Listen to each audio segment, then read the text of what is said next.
नमस्कार मित्रांनो, नशीबवान या मालिकेच्या 27 सप्टेंबरच्या भागात आपल्याला पाहायला मिळणार आहे. रुद्रप्रताप आणि गिरिजा या दोघांची मैत्री होते. त्यानंतर गिरिजा जेव्हा घरी येते तेव्हा ती पाहते तिचे वडील पूर्ण चिखलाने भरलेले असतात. इकडे उर्वशी नागेश्वरला म्हणत असते, बापाला तर आडवं केलंय मी, आता पोरीला सरळ करण्याची वेळ आणि ठिकाण ठरवलंय. इकडे गिरिजा घरी देवापुढे उभं राहूनच म्हणत असते, काय चुकलं माझं, का असं फुटकं नशीब दिलंय मला तू. तेवढ्यातच देवी आईचा उदो उदो असं म्हणतच एक माणूस तिच्या दारात येतो.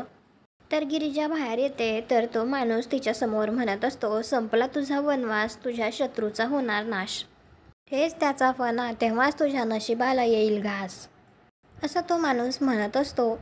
परंतु गिरिजाला मात्र हे काही कळत नाही.